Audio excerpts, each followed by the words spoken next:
यदि आप UP TET junior level exam 2026 की तैयारी कर रहे हैं और अपना 3 से 4 नंबर पक्का करना चाहते हैं तो साथियों ये वीडियो आपके लिए ही बनी हुई है। साथियों जैसा कि आप जानते हैं, बात यदि सामाजिक अध्ययन की जाए तो यहाँ से 60 प्रश्न आते हैं, 60 अंक के होते हैं और ये देखा जाए तो 8 टॉपिक में आपके बटे हुए हैं। दरअसल जो ये वीडियो होगी आपकी सबसे लास्ट 8वें टॉपिक से जुड़ी होगी। इन 8 टॉपिकों में आपने देखा होगा कि आपका इतिहास है, भूगोल है, नागरिक शास्त्र, अर्थशास्त्र और आपका जो है पर्यावरण को लेकर के, हस्तशिल्प कला को लेकर के और शारीरिक शिक्षा को लेकर के जो सबसे 8वां टॉपिक है वो निर्धारित किया गया है फल विज्ञान एवं फलों के संरक्षण को लेकर के, यानी हार्टिकल्चर को लेकर के। साथियों ये वीडियो आपकी उसी से जुड़ी हुई है, किंतु इस टॉपिक में आप जानिएगा कि वास्तव में जो है फल विज्ञान के अंतर्गत हम किसका अध्ययन करते हैं और साथ में आपको यहाँ से मिलेगा कि खेती का प्रकार, दरअसल खेती कितने प्रकार की होती है। जैसे इसी में आपको झूमिंग खेती की भी जानकारी मिलेगी, पहाड़ी क्षेत्रों में की जाने वाली खेती की भी जानकारी मिलेगी और यहाँ से बहुत ज़्यादा यूपी टेट एग्जाम में आप देखिएगा तो बहुत सारे सवाल यहाँ से प्रश्न आपके बने हैं और यहाँ पे आप जान पाइएगा। और इसके बीच आपको ये भी जानने को मिलेगा इस वीडियो में कि मसालों के उपयोगी भाग, यानी जो मसाले होते हैं उनका जो उपयोगी भाग होता है, जो आप यूज करते हैं, प्रयोग में लाते हैं, उनका क्या नाम है। जैसे केसर का जो केसर होता है उसका कौन सा हिस्सा जो है यूज किया जाता है, और ये चीज़ आपसे यूपी टेट एग्जाम में आप देखिएगा, जूनियर लेवल में तो पूछा जाता है। और ख़ास करके जो इस वीडियो में आपको ये भी मिलेगा कि आखिरकार जो सब्जियों का रंग होता है, यानी सब्जियों के रंग एवं उनके कड़वाहटपन के क्या कारण है, यहाँ से भी आपसे क्वेश्चन बहुत ज़्यादा, जैसे आपने देखा होगा आपसे क्वेश्चन पूछा गया है कि टमाटर का रंग लाल होता है, किस कारण से लाल होता है। ये सारी चीज़ें इस वीडियो में है अपडेट। और आपको मिलेगा जो है भारत के प्रमुख कृषि संस्थान, यहाँ से भी क्वेश्चन, जैसा कि अगर आप विगत यूपी टेट एग्जाम में देखिएगा तो वहाँ पे 2 क्वेश्चन आपके प्रमुख संस्थानों को लेकर के बने। निश्चित रूप से जो है कृषि के प्रमुख संस्थानों से 1 क्वेश्चन तो मिनिमम 1 से 2 क्वेश्चन आपका यहाँ से। तो कुल मिला के यदि आप 3 से 4 नंबर अपना पक्का करना चाहते हैं तो साथियों इस वीडियो में आपको बने रहना होगा।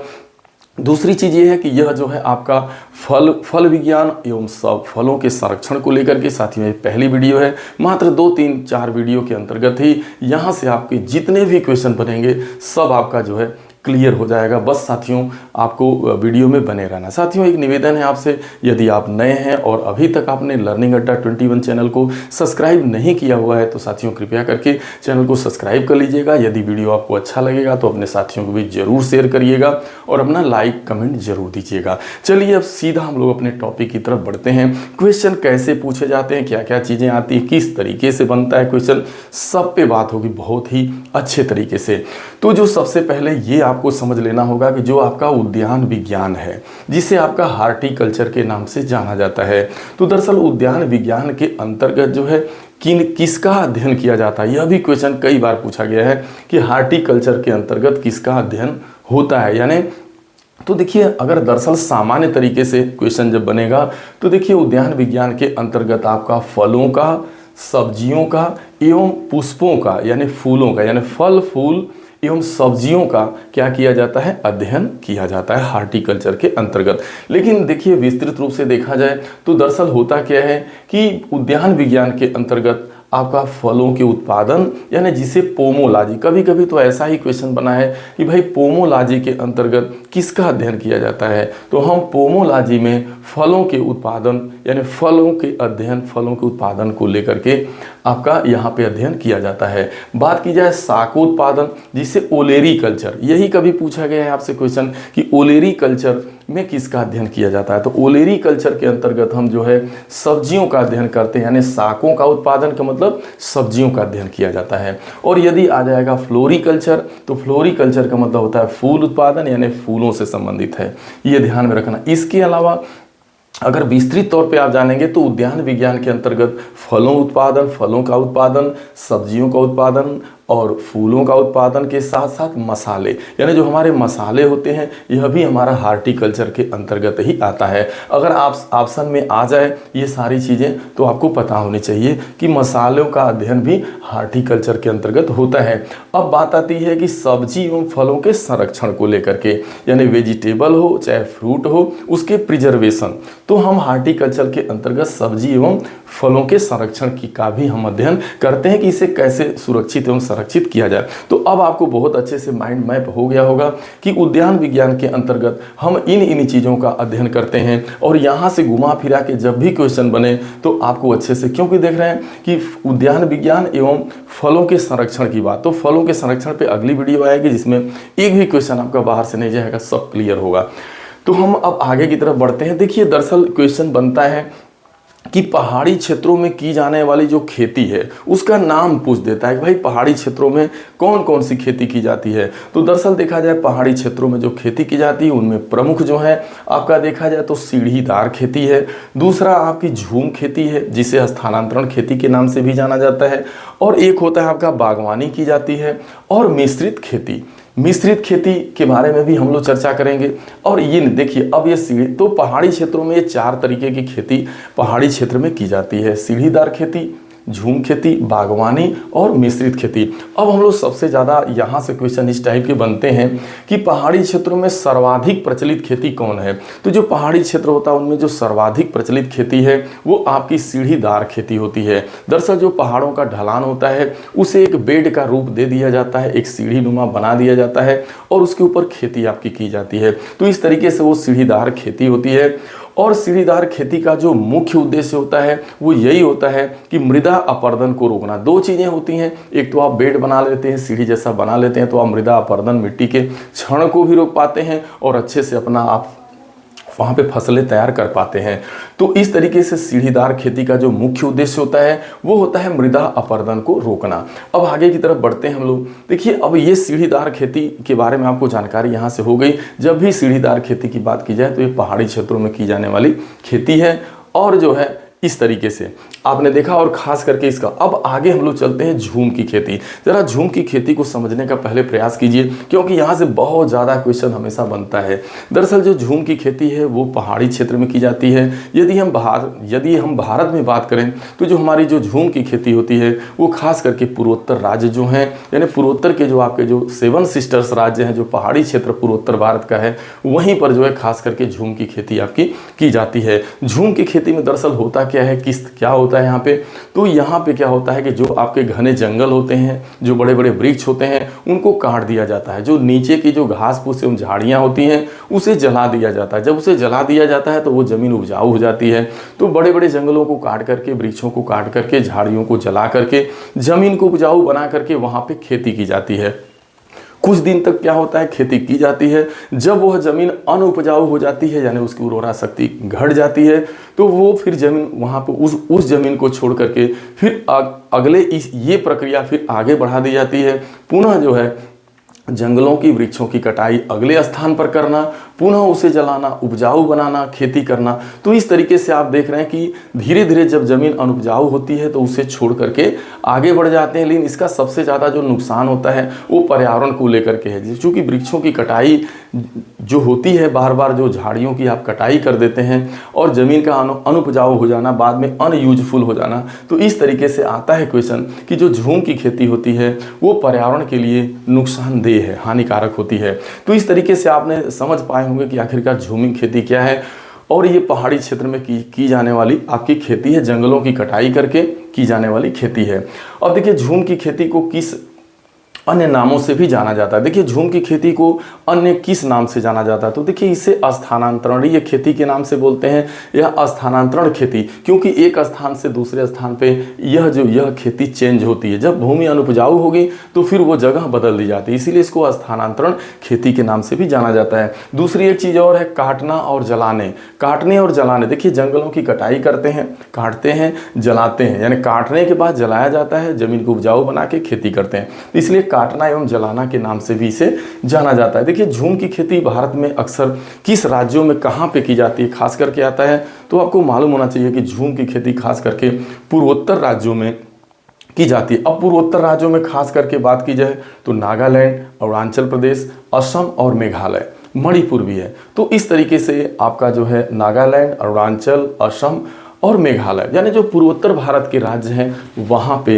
झूम की खेती की जाती है। झूम की खेती देखिए पर्यावरण के लिए कैसी मानी जाती है, हानिकारक मानी जाती है। झूम की खेती में कुछ वर्षों बाद खेत को बदल दिया जाता है। बदलने का कारण क्या होता है, उर्वरा शक्ति का घट जाना। देखिए पहाड़ी क्षेत्र में उगाए जाने वाली फसल, अब देखिए पहाड़ी क्षेत्र में उगाए जाने वाली फसल, यहाँ से क्वेश्चन बना है फूल। अब यहाँ पे कह रहा है भाई चाय है, गन्ना है, जूट है, कपास है। तो जो पहाड़ी क्षेत्र में की जाने वाली खेती है, अगर इन चारों की बात की जाए, चाय, गन्ना, जूट, कपास, तो आपका चाय, आपको पता है कि असम में बहुत ज़्यादा चाय के बागान हैं। पश्चिम बंगाल में जो दार्जिलिंग की पहाड़ियाँ हैं वहाँ पर भी चाय के बागान हैं। तो ये यहाँ पे पहाड़ी क्षेत्रों में खास करके आपका जो है चाय की खेती की जाती है। अभी देख रहे हैं बागानी खेतों में, बागवानी खेती में क्या क्या उगाया जाता है। देखिए जो बागवानी है उसके अंतर्गत आपका फूल, फल एवं सब्जियां, खास करके जब आपसे पूछेगा उद्यान विज्ञान या बागवानी की बात की जाएगी तो इन तीन का ही अध्ययन हम करते हैं, या ये तीन चीज़ें लगाई जाती हैं, फूल, फल एवं सब्जियां ही जो है आपकी बागवानी के अंतर्गत, बागवानी खेती में ये तीन चीज़ें आती हैं। फूल आता है, फल आता है और सब्जियां। फूल, फल, सब्जियों की हम खेती करते हैं। फल की खेती करेंगे, फूल की खेती करेंगे और सब्जी की खेती। अब देखिए थोड़ा सा यहाँ पे छूट रहा है, वो ये है आपका, हाँ अब चलिए आगे की तरफ। ठीक है, ये सारी चीज़ें हो गई। अब एक चीज़ है कि बागवानी जो खेती होती है इसका मुख्य उद्देश्य क्या होता है, यह भी क्वेश्चन बना है। तो जो बागवानी खेती होती है उसका जो मुख्य उद्देश्य होता है वो नगदी आय को प्राप्त करना। क्योंकि जब हम बागवानी फसल लगाते हैं, सब्जी लगाते हैं, फूल लगाते हैं, फल लगाते हैं, तो इसमें हमको तुरंत नगद आय की प्राप्ति होती है। ठीक है, अब आगे बात करते हैं। बहुत ज़्यादा यह भी यूपी टेट एग्जाम में पूछा गया है कि मिश्रित खेती में क्या शामिल है। दरअसल जब हम बात मिश्रित खेती की करते हैं तो हम मिश्रित खेती में फसल के साथ साथ जब हम पशुपालन या डेयरी का काम, यानी दोनों में, यानी जब हम फसल यानी बागवानी के साथ एक तरीके से देखा जाए कि यदि आप बागवानी के साथ पशुपालन भी कर रहे हैं तो यह मिश्रित खेती के अंतर्गत आएगा। या फसल उगा रहे हैं साथ में आप पशुपालन या डेयरी भी कर रहे हैं, डेयरी भी चला रहे हैं, तो ये आपकी मिश्रित खेती के अंतर्गत आएगा। ये चीज़ आपको ध्यान में रखना है, कई बार पूछा गया क्वेश्चन है। आगे है रेचिंग खेती। दरअसल रेचिंग खेती क्या है यह भी पूछा जाता है, इसे समझने की ज़रूरत है। दरअसल रेचिंग खेती के अंतर्गत होता क्या है कि इस खेती में क्या होता है, ना ही खेत की जुताई की जाती है, ना ही कोई बीज बोया जाता है, बस जो प्राकृतिक रूप से जो घास फूस झाड़ियाँ उगाती हैं उनके ऊपर क्या होता है, एक तरीके से देखा जाए तो प्राकृतिक रूप से चरागाह होता है। इन चरागाहों में क्या होता है, आपके जो भेड़ होती हैं, बकरियां होती हैं, या जो भी जंगली जानवर हैं, गाय भैंस हैं, जो भी हैं, इनकी चराई का काम किया जाता है। यानी यहाँ से पशु, ये जो खेती होती है ये पशुओं के चरने के काम आती है। ये देखा जाए तो अपने यहाँ भारत में कम है, लेकिन जो है अन्य देशों में जैसे आप जाइएगा रूस, फ्रांस, यानी उधर आपको ज़्यादा मिलेगा, इस तरीके से घास के मैदान ज़्यादा मिले। तो रेचिंग खेती का मतलब होता है कि ना ही जुताई करेंगे आप, ना ही बुआई करेंगे, बल्कि प्राकृतिक रूप से जो घासें तैयार होती हैं वहाँ पे पशुओं की चराई करने के काम आती हैं। बस इतना ही ध्यान देना है। अब ये देखिए कभी कभी ये भी क्वेश्चन पूछा है ऑर्गेनिक खेती। ऑर्गेनिक जैसा कि नाम से ही क्लियर है, कार्बनिक खेती, ऑर्गेनिक खेती। जहाँ पे ऑर्गेनिक खेती होती है उसमें रासायनिक का, हम कोई भी रासायनिक खाद का प्रयोग नहीं करते, किसी भी कीटनाशक का प्रयोग नहीं करते। रासायनिक जो भी अगर प्रयोग में भी अगर कोई कीटनाशक लाया जाता है तो वो आपका जो है कार्बनिक ही होता है। और कार्बनिक खेती में हम सारा देखा जाए तो पशुओं के मल मूत्र के द्वारा ये जो है पूरी हरी खाद, ये सारी चीज़ें आप समझ रहे हैं। तो कार्बनिक खेती से भी क्वेश्चन बनेंगे, बहुत आसान होंगे, आप जानते भी हैं, कर लेंगे अच्छे से। अब देखिए कभी कभी होता है कि बहुत ज़्यादा जो अभी भारत में अगर ऑर्गेनिक खेती की बात की जाए तो सबसे ज़्यादा आपका सिक्किम एवं असम, खास करके सिक्किम एवं असम राज्यों में, इन राज्यों में जो है आपकी ऑर्गेनिक खेती ज़्यादातर की जाती है। अब सेकेंड पार्ट की तरफ बढ़ते हैं। आपने फर्स्ट पार्ट में जाना कि वास्तव में आपका उद्यान विज्ञान क्या है, उद्यान के विज्ञान के अंतर्गत आप किसका किसका अध्ययन करते हैं। फिर आपने दूसरा पार्ट आपने जाना खेती का प्रकार, पहाड़ी क्षेत्र में की जाने वाली खेतियों को आपने जाना और खेती के प्रकार को जाना, बहुत सारी। अब आगे जो है वो मसालों का उपयोगी भाग जानना है। खास करके यहाँ बस प्रमुख रूप से तीन ऐसे हैं जो हमेशा दोहराए जाते हैं, आपको जानना है। जैसे लौंग का कौन सा हिस्सा उपयोग में लाया जाता है, तो जो लौंग होती है उसका जो उपयोग होता है वो आपकी पुष्प कली यानी जो उस लौंग की पुष्प जो कलिका होती है वही उपयोग में लाई जाती है मसाले के रूप में।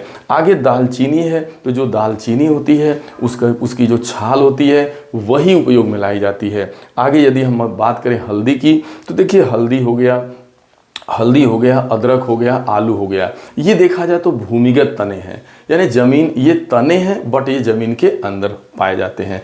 आप अगर अदरक की बात करिए, हल्दी की बात करिए, तो हल्दी का कौन सा भाग खाया जाता है, वो भूमिगत तना, यानी देखा जाए तो हल्दी का भूमिगत तना खाया जाता है या उसको राइजोम बोला जाता है। तो हल्दी का खाए जाने वाला जो हिस्सा है वो राइजोम है, वही हाल अदरक का भी है। लेकिन यदि हम इलायची का की बात करें तो हम इलायची का बीज खाते हैं। लेकिन सबसे ज़्यादा पूछा जाता है केसर, तो केसर का कौन सा हिस्सा खाया जाता है, तो वो होता है वर्तिकाग्र।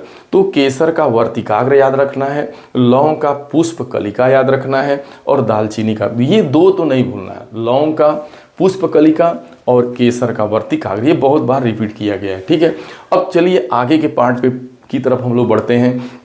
ये है कि भाई जो बहुत सब्जियों का जो रंग होता है और कुछ उनके जो कड़वाहटपन का कारण होता है, उनके गंध का कारण होता है, यहाँ से भी क्वेश्चन बनते हैं। जैसे देखिए गाजर के नारंगी रंग, जैसे जो गाजर होता है उसके नारंगी रंग का कारण क्या है, तो जो गाजर का जो रंग नारंगी होता है वो होता है आपका कैरोटीन की वजह से। गाजर में कैरोटीन पाया जाता है, इसी वजह से वो नारंगी रंग का दिखता है। टमाटर का रंग लाल होता है, लाल किस वजह से होता है, लाइकोपीन, चूंकि टमाटर में लाइकोपीन पाया जाता है और गाजर में आपका कैरोटीन, ये दो बहुत बार दोहराए गए हैं। और देखिए जो हल्दी है, हल्दी का रंग पीला किस वजह से होता है, क्योंकि उसमें कुरकुमीन पाया जाता है, कुरकुमीन, तो कुरकुमीन की वजह से हल्दी आपकी पीली दिखती है। आगे है प्याज की गंध, जो प्याज में जो गंध आती है वो उसका कारण है एलाइल प्रोपाइल डाई सल्फाइड, यानी एलाइल प्रोपाइल डाई सल्फाइड की वजह से आपका जो है प्याज में गंध आती है। अब जो आप देख रहे हैं मूली का तीखापन जो होता है वो आइसोसाइनेट की वजह से होता है। लहसुन की जो गंध आती है, वो एलाइसिन की वजह से, तो लहसुन में एलाइसिन पाया जाता है। मिर्च में कैप्सेसिन पाया जाता है। तो आपको मिर्च का, आपका लहसुन का, खास करके आपको गाजर और टमाटर का, यानी कैरोटीन और लाइकोपीन, ये नहीं भूलना है, बार बार दोहराया जाता है और यहाँ से क्वेश्चन हमेशा बनते हैं। अब सबसे लास्ट में हम लोग चलते हैं, इस वीडियो का जो लास्ट हिस्सा है वो ये है कि भारत के प्रमुख कृषि संस्थान, यहाँ जो ऊपर से दो लिए गए हैं, आप इसके पहले जो विगत जो यूपी टेट जूनियर लेवल का एग्जाम हुआ है वहाँ पे सामाजिक अध्ययन में ये दोनों संस्थान आपसे पूछे गए हैं। पहला संस्थान है केंद्रीय औषधि सुगंध पौध संस्थान, या इसे आप कह सकते हैं केंद्रीय औषधि संस्थान भी के नाम से भी आता है। केंद्रीय औषधि संस्थान जो है भारत का कहाँ स्थित है, तो ये आपका लखनऊ में है, बहुत अच्छे से तैयार रखना है, ये पूछा गया था। केंद्रीय खाद्य प्रौद्योगिकी संस्थान, यानी खाद्य संस्करण को लेकर के, यानी केंद्रीय खाद्य प्रौद्योगिकी संस्थान आपका मैसूर कर्नाटक राज्य में स्थित है। ये दोनों क्वेश्चन आपसे पूछे गए थे और आगे भी बहुत सारे इसी तरह से आपसे पूछे जाएंगे। यहाँ पे टॉप 10 मैं कोशिश किया हूँ कि 10 महत्वपूर्ण को इस वीडियो में शामिल किया गया है। आगे देखिए है आपका भारतीय कृषि अनुसंधान संस्थान की बात हो रही है। ये बहुत ज़्यादा यूनिक है कि भारतीय कृषि अनुसंधान संस्थान कहाँ स्थित है, तो ये आपका नई दिल्ली में स्थित है। आगे है भारतीय कृषि अनुसंधान परिषद की बात की जाएगी। देखिए अनुसंधान संस्थान भी नई दिल्ली में स्थित है और कृषि अनुसंधान परिषद भी नई दिल्ली में स्थित है, ये दोनों आपको तैयार रखना है। अब आगे है केंद्रीय आलू शोध संस्थान। तो देखिए जो केंद्रीय आलू शोध संस्थान है भारत का, वो आपका शिमला में स्थित है। आगे केंद्रीय तंबाकू शोध संस्थान, ये आपका राजमुंदरी में स्थित है। आगे है भारतीय गन्ना शोध संस्थान, तो यह भी लखनऊ, देखिए भारतीय गन्ना शोध संस्थान भी लखनऊ में स्थित है और आपका केंद्रीय औषधि संस्थान भी लखनऊ में स्थित है, ध्यान में रखना है। और अगर देखिए केंद्रीय चावल शोध संस्थान, ये आपका उड़ीसा के कटक, यानी कटक आपका जो है वो ये उड़ीसा राज्य में पड़ता है, तो चावल शोध संस्थान आपका कटक में स्थित है। वन शोध संस्थान भी काफ़ी महत्वपूर्ण है, तो वन शोध संस्थान जो है वो आपका देहरादून में स्थित है। आगे है, ये भी यूनिक है कि केंद्रीय कृषि इंजीनियरिंग संस्थान, तो केंद्रीय कृषि इंजीनियरिंग संस्थान जो है आपका वो भोपाल में स्थित है। और आगे है राष्ट्रीय कृषि अनुसंधान प्रबंधन अकादमी, यदि जो है प्रबंधन अकादमी की बात की जाएगी तो वो आपका हैदराबाद में स्थित है। अगर इंजीनियरिंग संस्थान की बात की जाएगी तो आपका भोपाल में स्थित है। और अगर राष्ट्रीय जैविक कृषि केंद्र की बात की जाएगी कि जो भारत में राष्ट्रीय कृषि जैविक केंद्र कहाँ स्थित है, तो वो आपका है गाजियाबाद में। तो साथियों, आपने देखा कि इस वीडियो में आपको जो सबसे 8वां आपका टॉपिक है जहाँ से क्वेश्चन काफ़ी बनेंगे, लेकिन यहाँ जिस पर हम लोग बात किए यहाँ से 3 से 4 नंबर आपका पक्का हो जाता है यदि इस वीडियो में आप देख लेते हैं और अच्छे से इसको समझ करके इसका नोट बना लेते हैं। क्योंकि ये वीडियो देखा जाए तो 3-4 पार्टों में है। एक उद्यान विज्ञान है, एक खेती के प्रकार को लेकर के है, और एक आप देख रहे हैं मसालों के खाए जाने वाले हिस्से को लेकर के है, सब्जियों के रंग एवं कलर को लेकर के है, एवं प्रमुख संस्थानों को। तो यहाँ 4 टॉपिकों में बटा हुआ है। चारों जगह से मिनिमम 3 से 4 तो क्वेश्चन आपके हर हाल में बनते ही हैं। साथियों, मैंने पूरा कोशिश किया आपके लिए, मैं कंटिन्यू वीडियो बना रहा हूं। साथियों, UP TET junior level exam की बहुत सारी 3-4 वीडियो इतिहास को लेकर के, भूगोल को लेकर के, नागरिक शास्त्र को लेकर के चैनल पे उपलब्ध है। आप जो है बड़े आराम से प्लेलिस्ट में जा करके उससे आप देख सकते हैं। और साथियों, बहुत ही यूनिक है। मैं आपके लिए पूरी कोशिश कर रहा हूँ, लगातार लगा हूँ। मैं प्रयास करूंगा कि आपके लिए कंटिन्यू इस तरीके से 10-15 वीडियो बना दूं जहां 60 क्वेश्चन आप बड़े आसानी से आपको। देखिए, सबसे बड़ी मेरे वीडियो की ये खासियत होगी कि मैं कोई भी ऊल जलूल और उल्टा सीधा चीज़ें नहीं मिलेगी। मैं उसी की बात करूंगा, जो उसी क्वेश्चन की बात करूंगा जो 100% आपका निश्चित रूप से ऐसे क्वेश्चन एग्जाम में बनेंगे और यहीं से बनने वाले हैं, ये मैं पूरी आपकी गारंटी दूंगा। तो साथियों, बस चैनल में बने रहना है। पुनः एक बार रिक्वेस्ट कर रहा हूँ, चैनल को लाइक सब्सक्राइब कर लिए ताकि मैं कोई भी नई वीडियो बनाऊं तो कम से कम उसका नोटिफिकेशन तत्काल आपके पास जाए और आप उसे देख सकें। क्योंकि एग्जाम में बहुत ज़्यादा समय नहीं रह गया है, मैं आपके लिए पूरा प्रयास कर रहा हूँ। साथियों, मिलेंगे अगली वीडियो में, तब तक के लिए आप सभी को ढेर सारी शुभकामनाएं। Thank you so much.